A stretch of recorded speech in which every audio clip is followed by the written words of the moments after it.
a sweat, homie, this practice. Pondering my next move, staring at my track list. Hope I ain't missing my window. Praying like a Baptist, Seattle's own.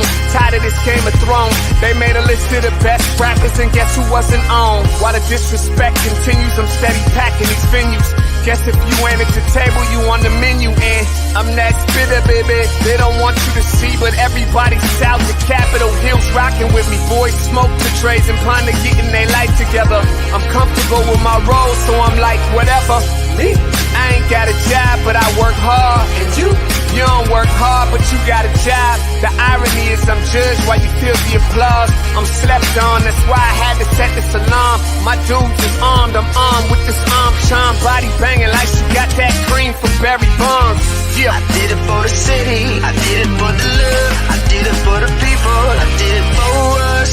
X-ray season is here, a real hitter with a mic, I'm everything that they fear. With that, hood ain't the same, I was all on their ass, I'm level-headed. So yo, my dudes love when I spaz, and I'm so over Seattle's passive-aggressive attitude. They don't call you back, what they really saying is F you. While I'm from the same place, I move at a different pace.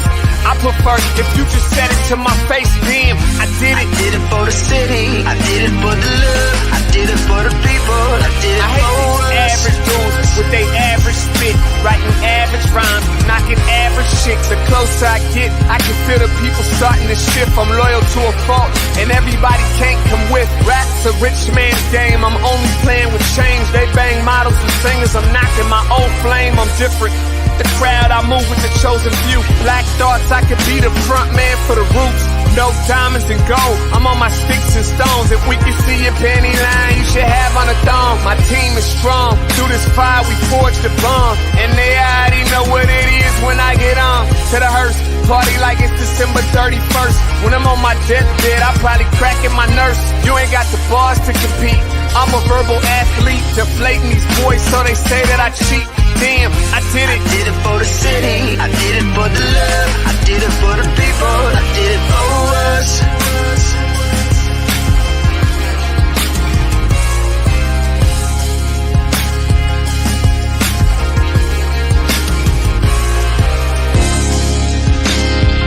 Yeah.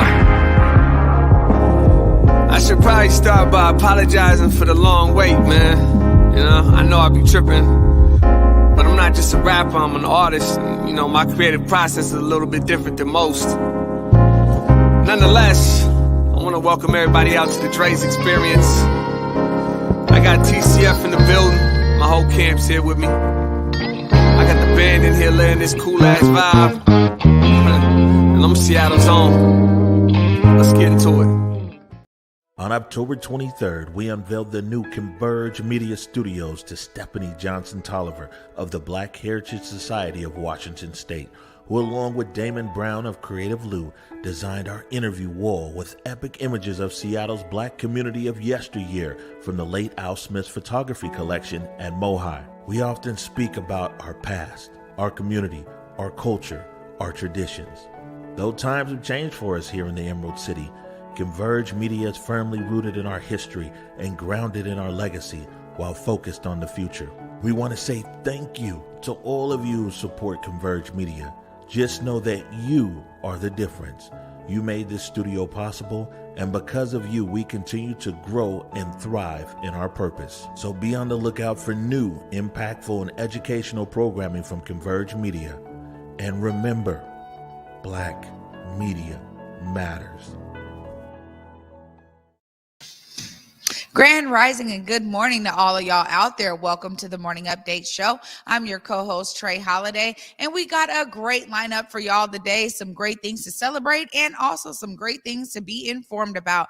You guys know we do this as a duo. I always got to bring in my guy, co-host with the most, Big O, on this beautiful Tuesday. What up, Big O? Trey Holiday, how are you? Hey, I'm well, my friend. How are you doing? I'm doing all right. You know, every day that we're here on the Morning Update Show this week is one day closer that we're to departure to Belize.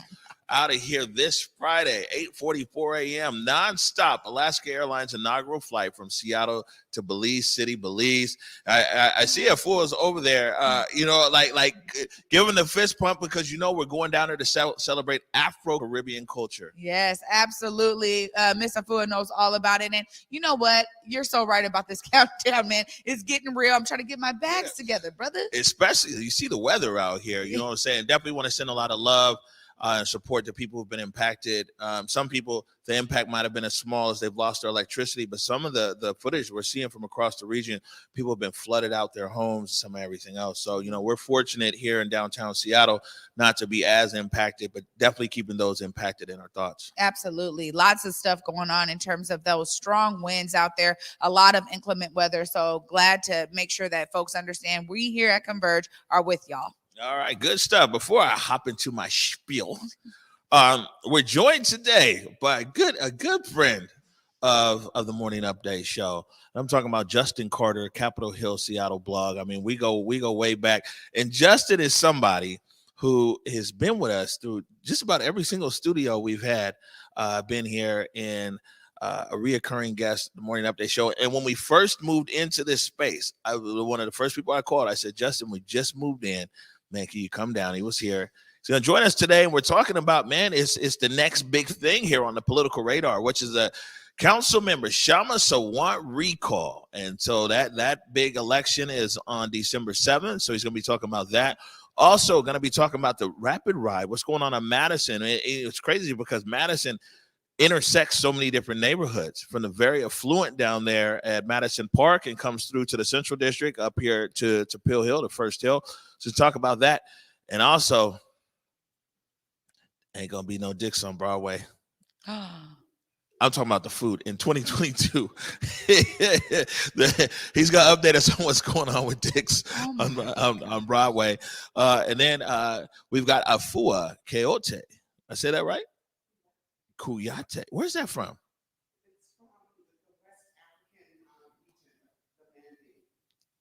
Okay, that's what's up. I'm heading back to West Africa. I'm going to Lagos again in December. I'll be in Lagos and Accra. And man, it's a celebration going on. So we want to, we definitely have to leave space for celebration. Always, man. I'm so glad that Afua is here today. We're going to get into it later in the show. Yep. All right. Well, here we go. Good morning, everybody. Welcome to the Morning Update show. Want to remind you that right now is the perfect opportunity for you to tag and share the stream. Go ahead and tag and share the stream with people you feel would appreciate culturally relevant news and information emanating from right here in the Emerald City. Want to give a big shout out to our partners over to South Seattle Emerald and also KBCS 91.3 over at Bellevue College. Want to remind everybody that you can listen to the Morning Update show anywhere that you listen to your favorite podcast.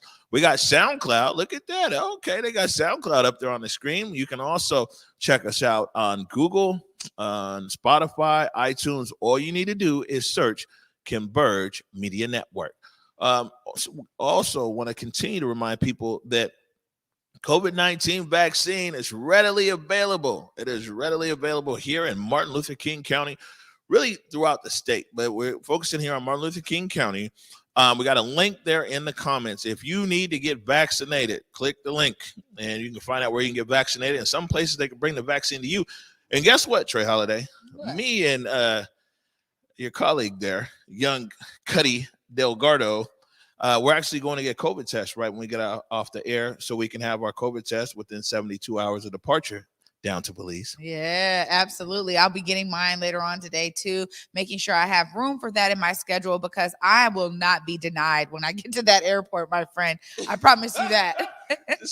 I will not be. And by the way, so in case people were wondering, King County is a good place for testing and everything else because you get free testing and it comes back usually within 24 hours. If you wait and get to the airport, don't worry, they got a solution for you, but it's $250. Ooh, so, they ain't playing no games. Hey, I'll be honest with you. Like, I'm gonna get the early test, but it was between me and get on the plane to the motherland, and it was the $250 for the test. I'm paying it. Yeah, I'm like, man, nothing's stopping me. But testing is really available, and you can also find that there on that link. Also, Seattle Relief, it closed yesterday, and I think a lot of people applied. I don't know how much money they're going to have, but SeattleRelief.com, that was $1,000 for individuals, $3,000 for households. And I checked out the website, and it looked like they were it worded it in a way to really kind of get the people who might be most impacted, most marginalized, through like COVID and everything else. And so I believe that those grants, one-time grants, are going to be coming out here in the next few weeks. Yeah, it's one of the ways that Seattle was, being innovative about how they're going to utilize their ARPA funding. And I think it's important because ultimately there was a real understanding that money is for the people, right? It's not really for cities to be spending on city things. So I love that they made a direct connection to community and bringing it out there for people that really need it. My friend, our city definitely knows how to spend money on city things. They sure do. Okay. They got no problem. They know where to find that money. Hey, one of the things we're uplifting is the Kwanzaa Awards. You know about the Kwanzaa Awards? Oh yeah. Canara Park Kids doing amazing work in community. That's right. And Noni Urban stopped by the studios the other day, and we recorded a bunch of segments talking about the Kwanzaa Awards and uplifting Black business, Black organizations, and Black nonprofits. And she recorded it right here in the Black Media Matters studio. We got a breakdown right here of the Kwanzaa Awards. Habari Gani.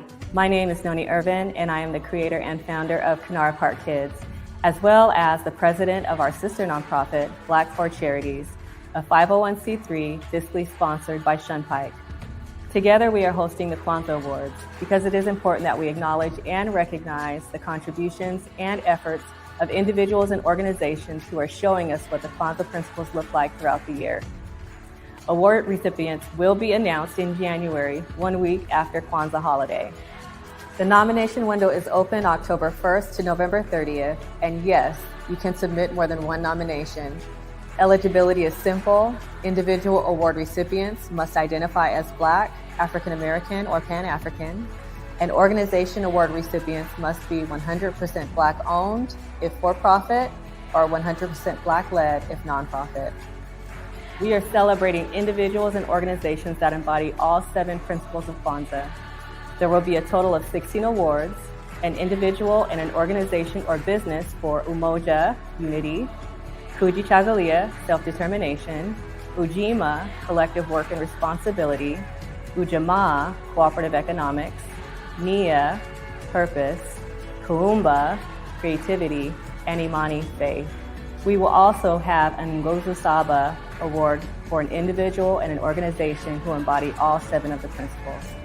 Visit us at www.canaraparkkids.com and select Kwanzaa Awards from the homepage or the main menu. There it is, Noni Irving herself, making sure that you guys are understanding the benefits of the Kwanzaa Awards. If you know of any amazing organization or individual out there, please visit the website so that you guys can nominate them. It's a great effort, man. And I'm looking forward to those announcements coming out in January. I made some, nominations myself. No, and we're going to amplify it. This is what we're here for. It feels good to have a space that like Black organizations and Black people, Black groups. We need more Black food. I saw a Chef Trey the other day. I'm like, yo, by the way, if you cook, you're more than welcome here on the Morning Update Show. Yeah, bring some samples along with you. We're all for it. But it's good to be able to have a space here all our own to be able to uplift our people and groups and things in our community. This is what really matters. And so Kwanzaa Awards are dope. Make sure you go there and apply. Well, nominate. You can nominate in all the categories. Yeah, she said you can nominate several times. And I think that's, they made it, again, easily accessible. They understand that a lot of people in our community are connected in multiple ways. And so they provided that opportunity. If you know an individual, multiple organizations, multiple individuals, man, get those nominations in. And now Trey Holiday, before I got 1 or 2 more things, I'm gonna get off the set. We got Justin Carter coming on. I gotta tell you, woman, you are popping off the wall. Thank you. I can't wait until these guys get out there. They're gonna jump off the wall. By the way, you both look amazing today. Yeah. You just look kind of normal, Justin. cool, bro. Don't worry. You know, it's lots of good energy in here. That's why I believe the set. So we can keep it good. I love it. I'm gonna let you guys all keep it positive out here. I do want to say this though. I didn't get a chance to put it in, but we'll put it in the show for tomorrow. Something amazing happened here yesterday, Trey Holiday, and you happen to be here. What's our wide look like? Can you bring up the wide, Curtis? I don't know how much of the wall people can see here. Is Al Smith? I don't know if we're able to see Al Smith on this way. Don't worry, you don't need to adjust anything. But Al Smith, the late Al Smith, whose collection from Mohi this is here on the wall, Al Smith's son and daughter, Butch and Cheryl, were here yesterday. And it was such a special moment to unveil this wall to them. And, you know, we found out a few things, right? We sure did. We got Cab Calloway on this wall. A couple times, too. Yeah, Cab Calloway's on here a couple times. Hazel Scott's on this wall. Duke Ellington is on this wall. I mean, man, these guys, that was Garfield High School right there. I mean, they broke down so much history. We're going to have Butch and Cheryl come back and actually talk about this wall. But he said, man, that's Cab Calloway right there. What? On our wall is so much history here. It was such a special moment. With Butch and with Cheryl, Stephanie Johnson Tolliver from the Black Heritage Society of Washington State, and then also Ryan was here. That was real dope yesterday. Huh? It really was. And you know what? I loved it because they were just pointing to almost every photo. And they're like, oh, man, I remember this person. Oh, yeah, this looks familiar. Oh, there's mom. I'm like, wow, we learned so much yesterday with them coming through. And honestly, it was amazing to see their reaction to their father's work being exemplified in this way on this amazing wall. They were like, we've never seen an installation of our father's work that's this big and prominent. And so they were just so thankful. I can't wait to put that segment out there. Yeah. Butch was like, hey, man, is this thing mobile? Right. He wanted to go with him. Like, yeah, we trying to take this to the hood. I will say this. I'll get out of here. Is that this wall is doing exactly what we wanted it to do. Yes, we wanted it to uplift this the great photography of Al Smith and the photographic documentation of our culture and our history here in Seattle.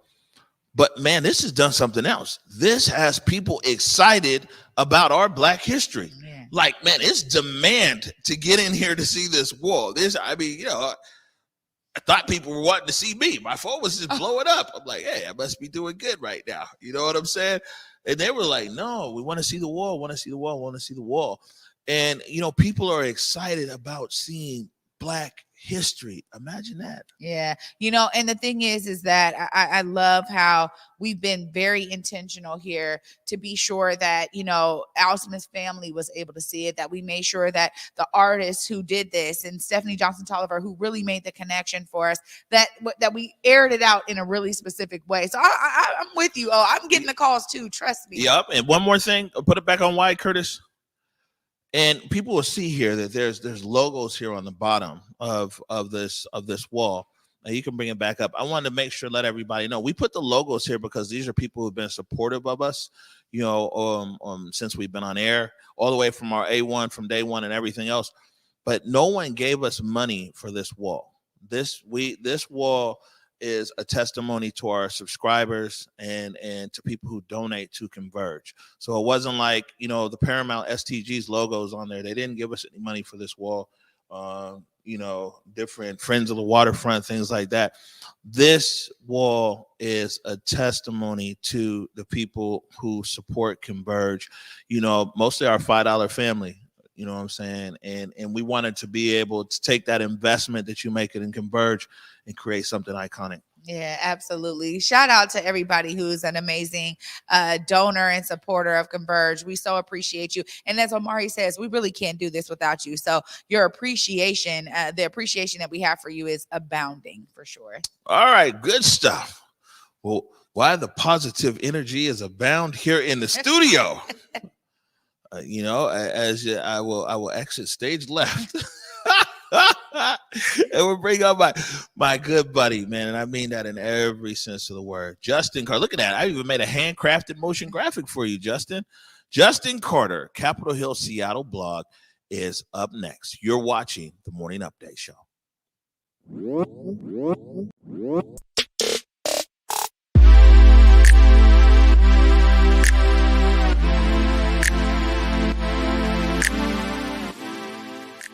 Market Street Shoes, slinging kicks since 2006, with styles that support you and yours, getting the F outside or staying comfy when you just want to lounge indoors as well.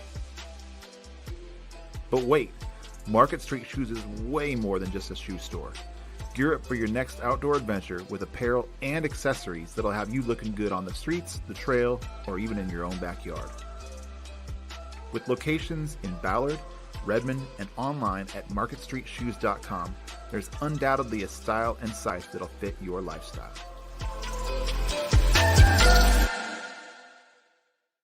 Hey y'all, T-Dub here. We live in a time that is full of possibilities and opportunities, and every day is made for you to thrive. So when I got the call from Big O that Converge is heading to Belize, I thought, wow, what an amazing opportunity. As an artist, my work is about connecting my ideas to my reality, and connecting with people who may share those ideas. Some of the art I made makes people feel joy, some anger, but regardless of the response, my art got me here. As we prepare for the journey of a lifetime, I keep in mind the people I will meet like myself, who choose to paint the world in brilliant colors and detail, who make history by marking it. It'll be fun, it'll be full of memories that we'll share for years to come, and it will also change people's lives. So join us as we embark on a mission of possibility, opportunity, and connection with the beautiful people of Belize.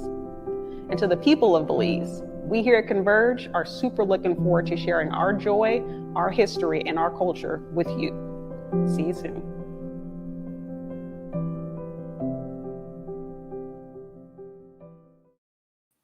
Welcome back, everybody, to the Morning Update Show. I'm your co-host, Trey Holiday, and joining me on the set right now is our buddy, Justin Carter, Capitol Hill, Seattle blog. What's up, Justin? Good morning. I can't wait for this vacation. This is the tryout show, right? Yeah. Where if I make it, I get to go.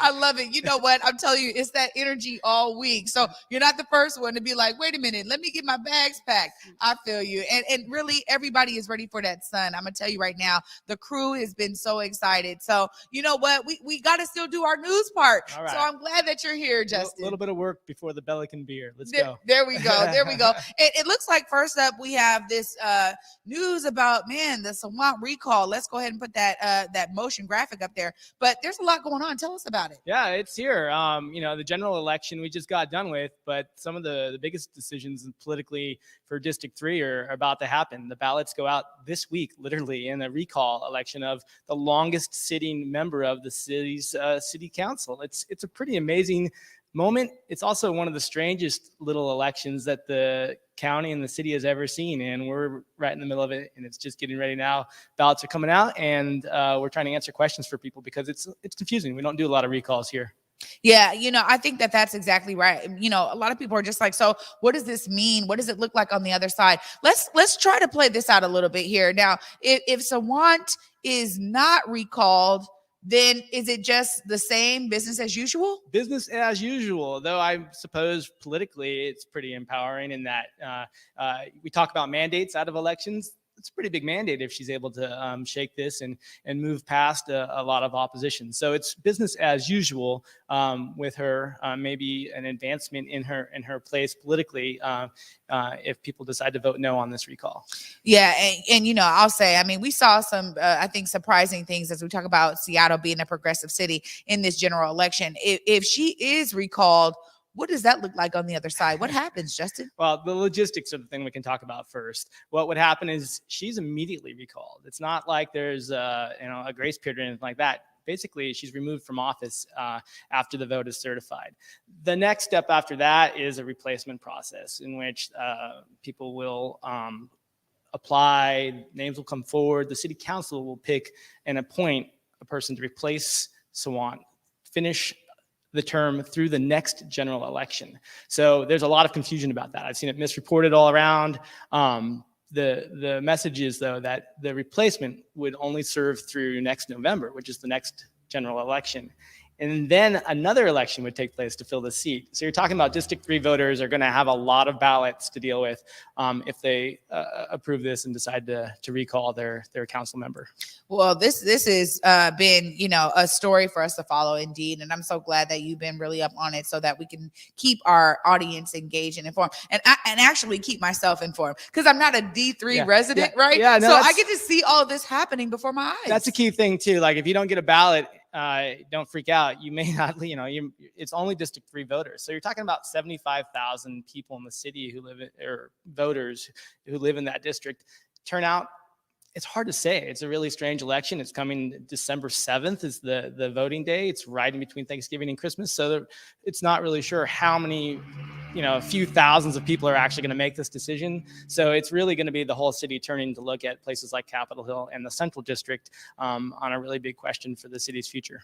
Well, before we move on to the next story, it seems like as this has been playing out, that both sides have just been kind of lobbying their side, like, doing their own door knocking campaigns, trying to get people to understand why the recall, they wanted the recall at all. And then Sawant's folks and people that are supportive of Sawant have been like, hey, this is why you guys got to keep Sawant in. How have you really been seeing this play out? Because I feel like it's just kind of been a battle of these two sides. Yeah, I mean, we haven't even really talked about the big questions or reasons she's being recalled. It's things like the charges that were brought against her for supposedly organizing a protest march that went to the mayor's undisclosed address, those kinds of things, misuse of her office. But those are taking a bit of a real side seat to the bigger questions about her character. And the Seattle Times editorial board made a point to talk about just the lack of decorum in the way that she works. And it's not really about those charges anymore in lots of ways. For the two sides that I talked to the most in the campaigns, it's also almost like logistics now in the strategy. For Sawant, it's about getting what they call the largest get out the vote effort the city's ever seen in order. And, that's a team that's really good at that kind of thing. On the other side, the Recall Sawant campaign is busy continuing to kind of bang the drum about what a divisive character she can be, despite some of the progressive things that she's accomplished and pushed for. And so that's, that message continues. And it only gets heavier in places like the comments on our site. You'll see social media and Facebook is a bit of a war zone over this, of course, as these two sides really do argue about kind of the core to some questions about the city's progressive future. I mean, how left-leaning, how hard do we want to push on these social issues? One side, we want to push really hard, right? That's the Sawant side. The other side is looking for a more moderate, a less of an aggressive tone. And so they're looking at an opportunity to eliminate a real leader on the far left here in Seattle. Wow. We'll see how this plays out. This is quite intriguing, to be honest. I mean, just watching it play out. Again, I don't have any voting rights in this. So I just say thank you for being here to, make sure that we understand the facts around what's going on. But you're calling it out, kind of what some of the things I'm seeing play out, that it's not really about the charges that brought on the recall. It's kind of now about her character. Well, we have a little bit more to dive into. The Rapid Ride also being built out there. Tell us a little bit more about this. Sure. I mean, there's a massive construction project to recreate a bus line, or to create a bus line that's going to run all the way from the waterfront through the kind of heart of the city to Madison Valley. And it's going to play out over the course of years. Rapid Ride G line going across Madison and East Madison, crossing downtown, Capitol Hill, First Hill, Central District, Madison Valley. It won't even be in service until 2024. As you can imagine, the route to get there and get that built is going to affect a lot of lives. There's going to be detours. For example, there's one part where if you're heading east, I believe, on Madison now for the next couple months, you have to leave the street and get off on a detour. Those kinds of things are extremely impactful for people that live along the route and for small businesses too. And there's not a lot of tools, not a lot of resources that are set aside especially for those businesses. And so a lot of them are frustrated and feeling left out. Well, my main thing is, this is so intriguing. I mean, just last night, I was part of a panel for the film Ramps to Nowhere. And it was literally talking about the entire community effort to stop the building of RH, Freeway and the Bay Freeway and really I-90 as well, even though I-90 ended up happening. But the ideas of the disruption that it causes to neighborhoods, to communities, what is it looking like right now in terms of this rapid ride and the way they're expanding? Yeah, this is quite a different situation. While it's very disruptive, it's the kind of progress that a lot of people really believe the city needs as far as transportation goes. The Ramps to Nowhere situation was about kind of expanding the freeway culture of the nation. And it was, part of just a radical, really rapid expansion that really did break up a lot of communities and a lot of cities. The hope for the rapid ride system is to create something that's better for an equity standpoint for neighborhoods that really need a better transit connection to the city. And while there won't be a light rail line, there will be more dedicated bus service. The other day I went from downtown to West Seattle in 20 minutes, and we have a real big issue right now with West Seattle and the bridge. But even then, because of the rapid ride investments, it was a fantastic route and just a day saver for me. So those are the kinds of things that I think we'll hopefully see in 2024. We just have to get there. It's a long process. Yeah, it really is. And, I'm out in Federal Way, so I'm dealing with the expansion of the light rail right now. And everybody is just really excited about it. And, they started Rapid Ride really from Federal Way to Tukwila with the A line. And so I used to ride the bus then, and I got to be one of the patrons that was like, this is actually really cool. Coming every 10 minutes, making sure that during the rush hour, there were sometimes it was even coming every 5 minutes. So the ideas of like rapid ride transit, I think, is something that would benefit the city. But you're right. Right now, people are dealing with the effects of it. And you're saying it's really just a disruption for some of those small businesses, but it doesn't mean that they have to close. Is that right? Yeah, I mean, I don't think I know of any that are closing specifically because of the construction.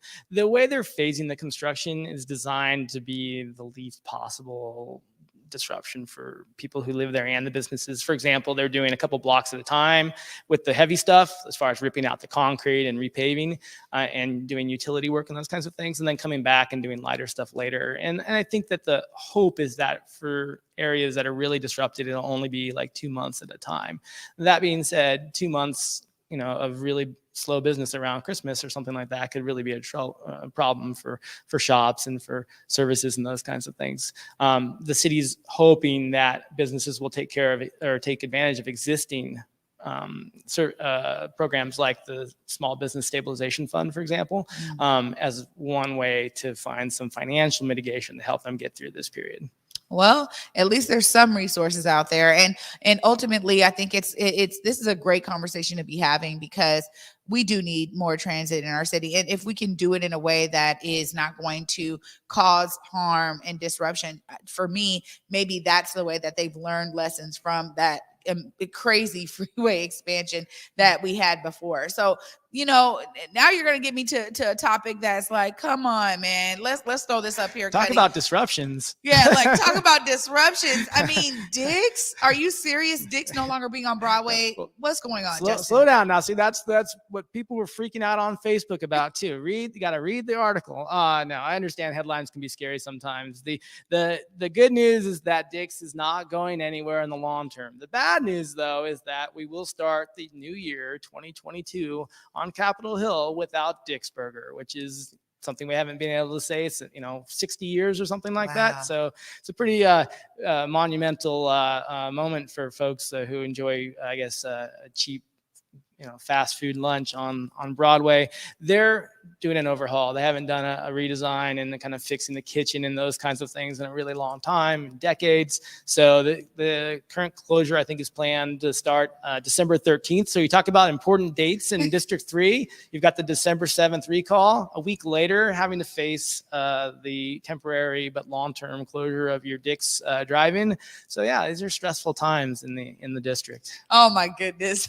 Look, people people are going to need that comfort food, depending on how this vote goes. And my question then is, what does it look like in terms of, you're saying maybe a long-term closure?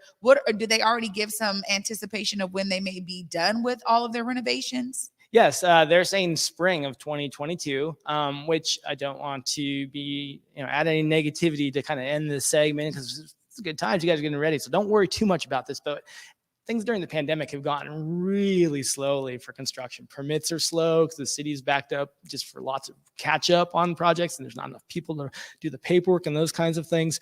But if anybody can get this done, Dick's is just been part of the fabric here in the city for a really long time. And I know some people have political issues with the family, that it's a long-time family owned. But just from the kinds of businesses that know how to work their way through the city and red tape and deal with permits, I'm pretty sure Dick's is going to get all the help it needs to get those permits done, and we'll probably be back in business early spring is what I'm expecting. Oh my goodness, man. You're right about that. It's just such a staple of the community. At least it's not vanishing. Okay. I know I follow Vanishing Seattle. Nope. We don't need it to be vanishing. Nope. It's such this is staple. CapitolHillSeattle.com, not Vanishing Seattle. There we go. Yeah. And you know what? One of the things I will say too is that there's always this debate. And I was just in California between In-N-Out Burger and Dick's Burgers. And I don't know, man. I'm still a local fan of our local chain right here, man. I got to tell you. How about no comment? I'm from California. There's another strike against me. Justin, no. Sorry. No, well, you know what? As always, you always bring some great energy and great information for us. Thank you so much for the work you're doing and for being here. If folks want to learn more and read up on these stories, how do they get in touch with Capitol Hill Seattle blog? Great. Yeah, check out CapitolHillSeattle.com or go follow me on Twitter at JSeattle, and having a fantastic trip. I'm so excited for you guys. I cannot wait to see what you all come back with and what you have to say about it. It's such a beautiful place. Oh, thanks so much, Justin. We are looking forward to it at the end of the week. And, we're doing the week right by bringing you on this week. So thanks so much for being with us. Thank you very much. Absolutely. You guys stay tuned. After this short break, we have Afua Kouyate coming with ADEFUA. Can't wait to dive in with her after this break. You're watching the Morning Update Show.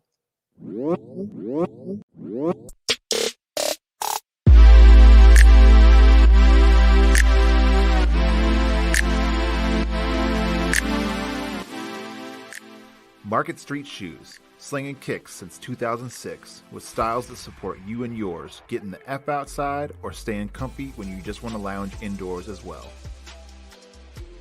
But wait, Market Street Shoes is way more than just a shoe store.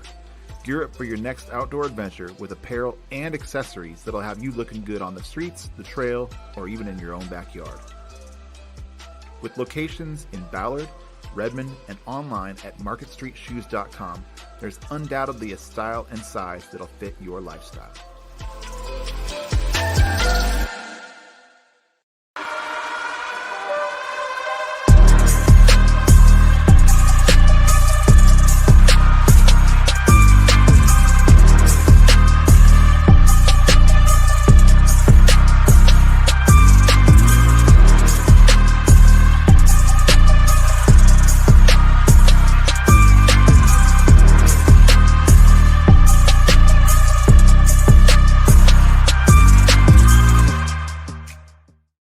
What's up, people? Trey Holiday with Converge Media here to share my extreme excitement as we partner with Alaska Airlines for their inaugural flight from Seattle to Belize City, Belize. Now, let me tell you, I'm ready to bask in the sun, connect with the Garifuna people. I'm also ready to shop, eat, and bond with my Converge family. The Belize Tourism Board has set us up for some amazing adventures, so Jake won't be the only one getting the F outside to explore the country. I'm looking forward to building some relationships, connecting with great folks, creating some great content to share with you all, and bring it back home as Converge takes Belize. Watch out for us, y'all. It's going to be unbelievable.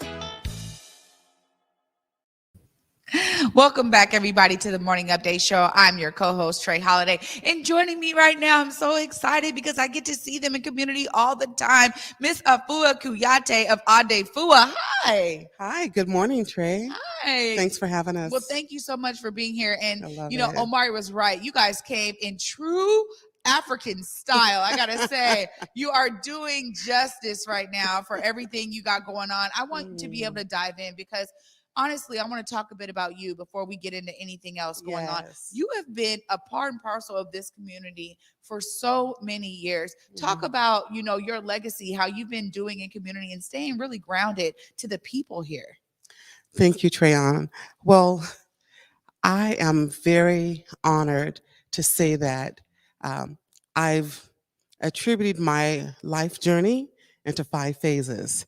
I was born and raised here in Seattle. When I was young, I can say my first phase was really identity, understanding who I am. My second phase was recruitment because I wanted all my friends to do what I was doing. And then we went into implementation, creating ADEFUA in 1985. And then we went into cultivating, we went into programming. And right now, my journey is about preservation. Yes. You know, that's amazing to think about it in all those pillars because I've really been able to experience you in a wide variety of them. And honestly, when I talk about you being connected and grounded, I see you everywhere. Like, you know, you're at all the festivals, you're doing dance here, you're doing a program there. You know, let's talk about some of the things that you have going on because it's been expansive, honestly. You guys do have a large footprint here in the community. Thank you. Giving thanks for that. Well, you know, when ADEFUA first started, we were so happy to just provide programming. We wanted people to know about arts and culture, and we wanted to make sure that the families and the communities were engaged. So we were doing so much. Well, we had to become a nonprofit, right? And so we have 5 programs within ADEFUA. One is called African Arts for All to See, and it's an educational-based opportunity in the schools, which we're not right now, and then community, which we're physically located at Rainier Arts Center, right in the belly of Columbia City. And then we have another extension to African Arts for All to See where we travel. We take excursions to West Africa each year. Our next program is our Family Youth Empowerment Program, which is temporarily on hold. But out of that program is the Rites of Passage experience for young girls of color between the ages of 10 and 20 years old. We also have our Odunde Festival, which is happening this weekend. And it's an African harvest celebration where we come together as community. This year, the theme is reunion, where we have invited our alumni artists that have supported and performed with us over the years. And we're also asking the community to come out and re-engage at this time that we are starting to practice more social distancing activities. We're going to kick it off this Friday, with a dance party. And then Saturday, we will have the symposium of the African Marketplace, and we'll have a wine corner, and we'll have our famous performance that will take place from 5 to 7. And all of that is at the Rainier Arts Center. And then our 5th program, which is our newest program, all right, y'all, we have a state certified program called the Rainier Valley Creative District. We're certified. So the ribbon cutting ceremony is also going to be a part of Odunde this year, and it will happen from 3 o'clock to 3:30, just a 30-minute ceremony. Everybody come on down, support us. We will have our new mayor-elect, Bruce Harold, who's going to speak. We have 10 speakers in 30 minutes. It's going to be amazing. Please come check us out. And I am very happy to say that my daughter is carrying on the legacy. Naila Bully, she is our associate director of the Odunde production.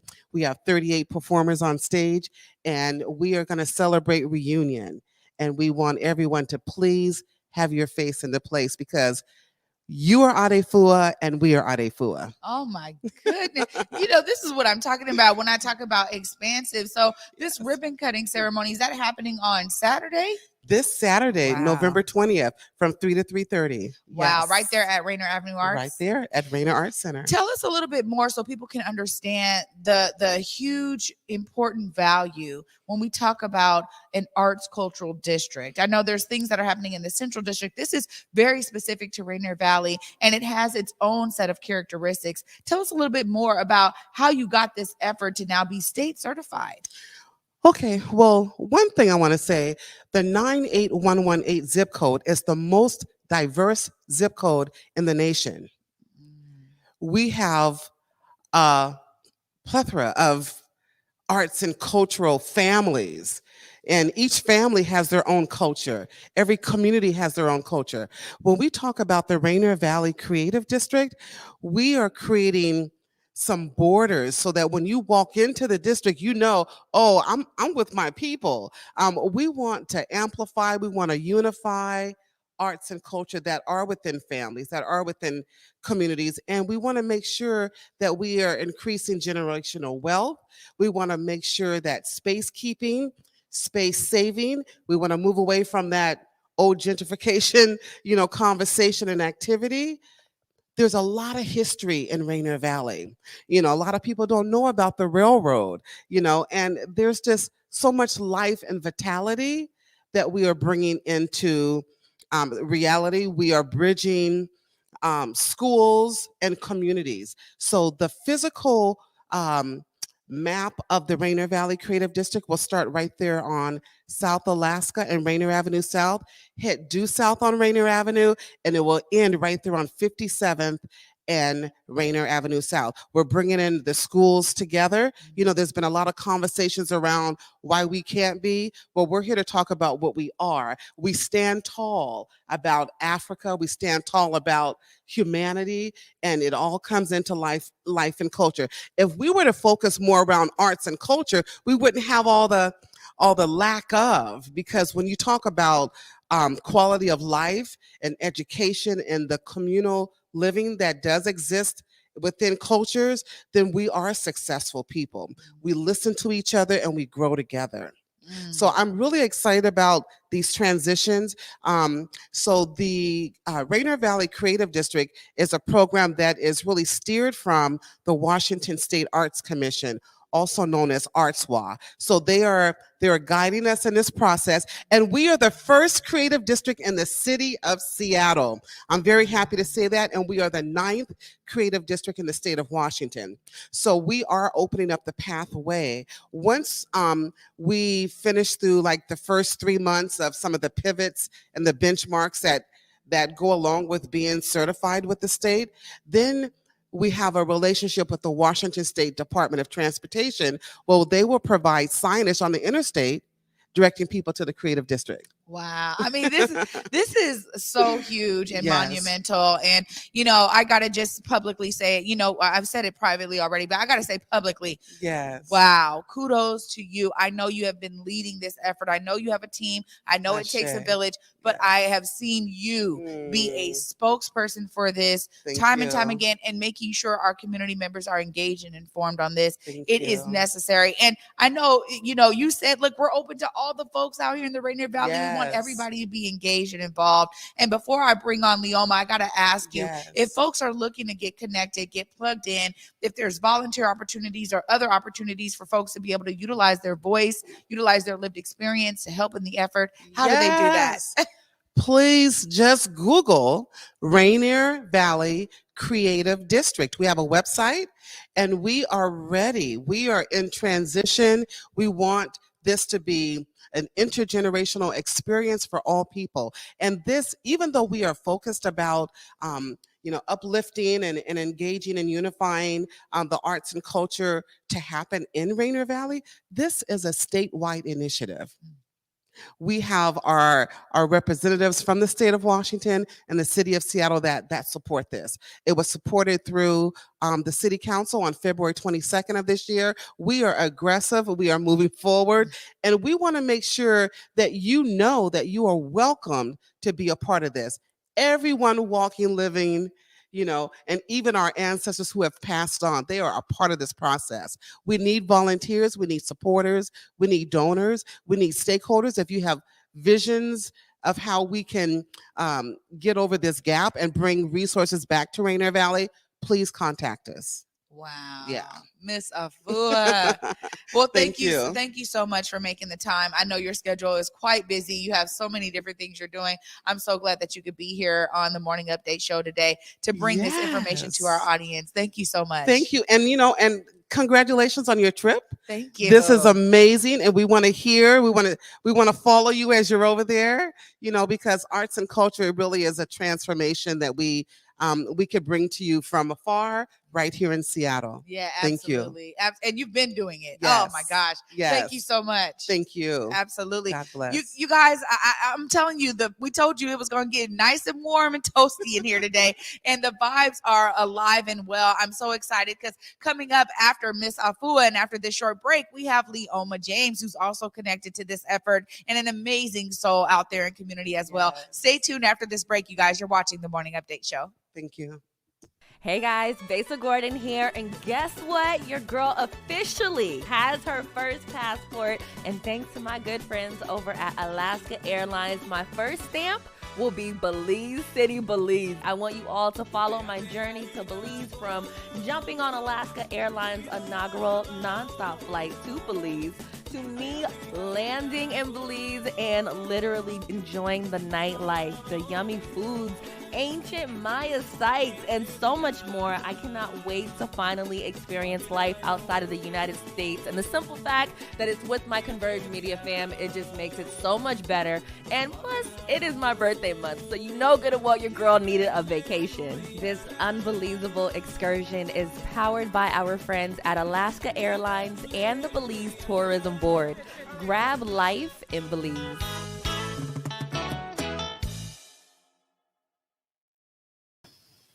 Welcome back, everybody, to the Morning Update Show. I'm your co-host, Trey Holiday. And joining me right now is Leoma James with ADEFUA. Leoma, thanks so much for being here. Yes, thank you so much. This is such an honor to be here in the new studio. Yeah, you know what? We're excited. I mean, you heard us talking about the wall, the desire for people to understand what this wall represents is there. But you've been connected. I mean, I won't talk about your family, your legacy, but you've been connected to a lot of the Black community and the ways that Black community has thrived throughout Seattle for a really long time. Tell us about your role at ADEFUA. So currently, I'm the executive assistant at ADEFUA.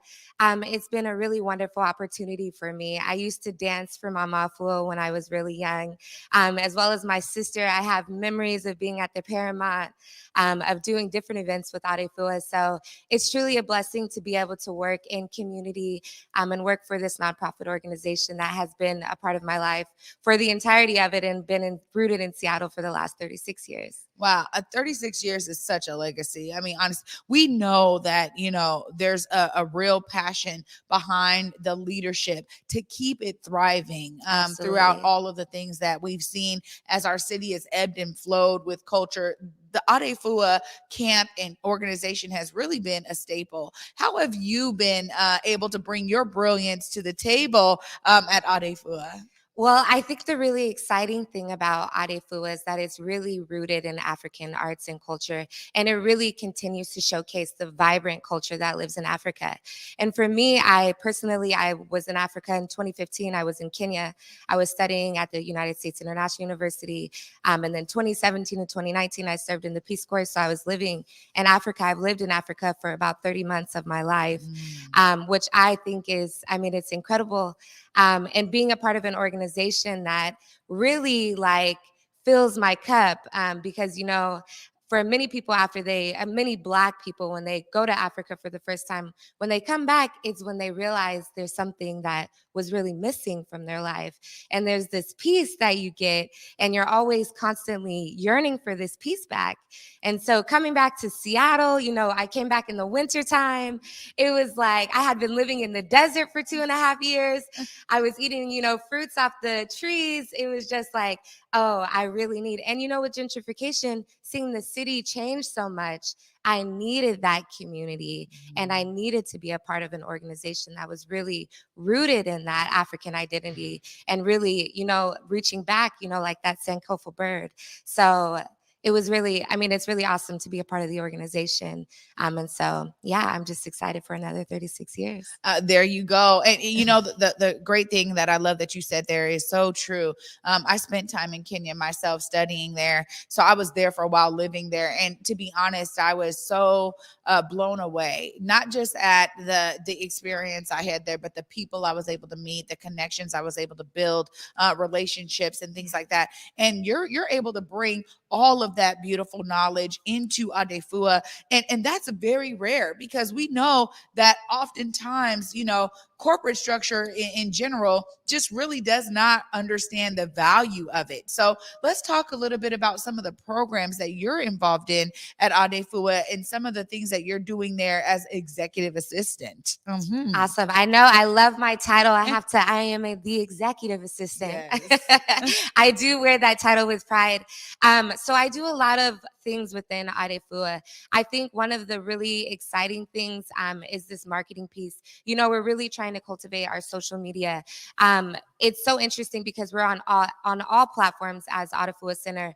But the really interesting thing is that, you know, this organization has been alive for 36 years, but social media hasn't been as robust as it is in this day and age. And so a lot of my job is just trying to find those community members and people who have been involved with the organization and trying to reconnect them to our pages and to our events, and to a lot of the special things happening. And really right now, my focus is on the Adunde Festival, that I'm really, really looking forward to, as well as working with interns, marketing and data entry, and just going ahead and cultivating that community space through ADEFUA. Well, you know, as Ms. Afua talked about, Odunde has been a part of ADEFUA for a very long time. And I know you probably experienced it when you were one of the young dancers. You know, I mean, so I just got to ask you, when you talk about now being on the other side of this, you saw and experienced the organization as a young person. And now as an adult, you're really like, oh, I'm on the other side of this. I'm actually helping to cultivate these experiences for other young people. How is that? Because I understand that, you know, so much of it, what Ms. Afua talked about, is this village culture mentality. And, you know, like she said, hey, we're going to Belize, but ADEFUA provides that cultural exchange experience right here in Washington, right here in Seattle. So how is that for you when you're thinking about, you know, you were a young dancer and now you're actually a part of the executive team? Absolutely. So, I mean, what you said is totally right. It really does take a village. And so I think what I learned now is that there's so many moving parts within the organization that obviously I was not aware of. You know, as a young dancer, this is your time to be on the stage. This is what you do. This is what you wear. All right, you know. But now just seeing all of these pieces, all of these organizations who are coming to be a part of this event. So Cutting Up, you know, they're going to be there performing. And Cutting Up has always been known as being, you know, a hip hop team. Obviously, they do all different types of dance, but they're going to be at Adunde doing African dance. Wow. And, you know, Cutting Up is one of the hottest dance team in Seattle, if not the hottest dance team in Seattle, you know. And it's going to be really great to see them, you know, incorporating that African style and that African dance. But it's very different for me to see now, you know, just the transition of the elders, all of the elders who were, you know, a part of the organization when I was younger, who at that time I believed were elders, but they were not, you know. You know, it's just everything looks different when you're looking through your child eyes. But as an adult, really seeing those elders now that are still very much rooted in ADEFUA and rooted in community, being able to support them through the organization, being able to work with our Harambe board, which is the elder board of ADEFUA, and hearing their input into the organization as well. And honestly, just being able to see all the excitement. I'm working with many of the vendors. So we have 16 vendors that are going to be at this event. And the vendors, I mean, they're excellent. You know, they're Black vendors. They're supportive of art. There's vendors that support African arts and culture. It's an incredible opportunity just to see all of the moving pieces and also be a part of moving those pieces as well. Yeah, like pulling it all together into one big puzzle. I gotta say, I'm so glad that you're with ADEFUA because I've experienced you out in community, bringing your brilliance to multiple pots. And the fact that you're there now, part of the executive team, able to really bring your experience to it is a beautiful sight for me to see. If folks are, you know, you're talking about these marketing efforts and getting that social media up, you can look right there into the camera so people know how to follow ADEFUA. Awesome. You can follow ADEFUA Cultural Education Workshop at Twitter, Instagram, and YouTube at ADEFUA_center. Yes, ADEFUA_center. Leoma James, thank you so much for being with me on the Morning Update Show today. It's a pleasure to have you with us. Ashe, thank you so much, Trey. This is truly a blessing. Absolutely. Oh, you guys, we promised you. And you know what? They both was looking fabulous. I told her, I'm like, where you get that dress from? Because y'all know that's my style. Okay. You know what I'm saying? They came in here with the style. But, you know, the beautiful thing is that as we take our trip over to Belize, you guys have the opportunity to experience a cultural exchange right here in Seattle at the Adunde Festival happening this weekend. Please follow them on Instagram, Twitter, Facebook. Thank you so much, Cuddy, for putting that up there. We want to make sure that this Adunde Festival is, filled to the brim with community members, all the love and passion that we bring to community. Let's support those vendors that are out there. Let's support ADEFUA and the Rainier Cultural District. Can't believe that this is a statewide effort. It's just so amazing, all the things they have going on. Hope you guys were inspired by these guys because, I was over here. And I'm sad I'm going to be missing the Adunde Festival. So we need you guys out there to be participating so that you guys can tell us all about it. Give us your stories. Right after this break, I get to bring my co-host with the most, Big O, back onto the set. You guys stay tuned. You're watching the Morning Update Show. From Tina Fey and the creator of Saturday Night Live comes Mean Girls, the hilarious hit Broadway musical. Entertainment Weekly says Mean Girls isn't a regular musical, it's a cool musical. It's smart, it's funny, it's ferocious, it's so fetch. Come see Tina Fey's Mean Girls November 16th through the 21st at the Paramount Theater. Why don't I know you? Get your tickets now to Mean Girls at stgpresents.org. From Lincoln Center Theater that brought you The King and I and South Pacific comes a revival of the most perfect musical of all time, My Fair Lady. Playing the Paramount Theater December 28th to January 2nd. Tickets at stgpresents.org.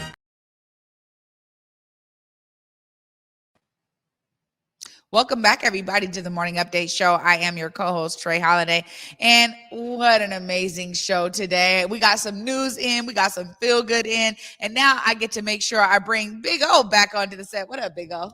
Man, good show. Yeah. Lots of information. Yeah, lots of information. And, as those commercials showed right there, tonight I get to be at Mean Girls. I'm so excited. It's going to be at the Paramount tonight at 7:30. So, hey, we're going to keep this good vibe going. Yeah, no, I'm going with Basa Gordon. So me and Basa are going to check out Mean Girls tonight at the Paramount. When's the last time I saw a production there? It's like La Miz. Like maybe 3 years ago. So it'll be good. And, we had our own production going on there. Oh, we did. Yes, it was nice. Yeah. Well, we're overtime, Trey Holiday. Any last words before we get out of here? Always, you guys, see yourself as part of the solution. Justin Carter, Miss Afua, Leoma James, everybody who we showed today as guests, they're doing their part. We want you guys to be doing your part out there to make this world a better place. See yourself as a part of the solution.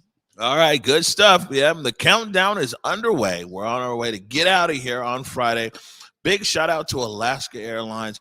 And also, there's a sovereign nation that we're working with over there.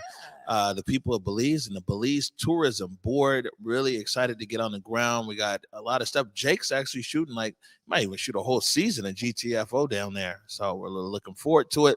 On that note, though, want to remind you, go forward in your purpose, go forward in your humanity. And until tomorrow at 11 a.m., peace. Lift every voice and sing till earth in heaven ring with the harmonies of liberty. Let our rejoicing rise as a living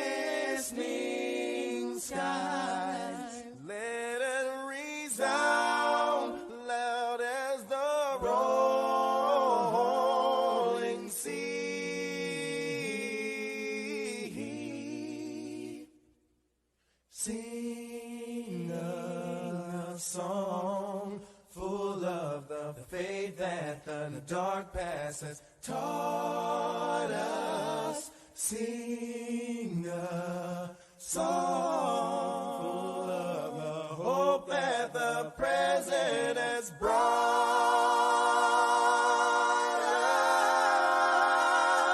us.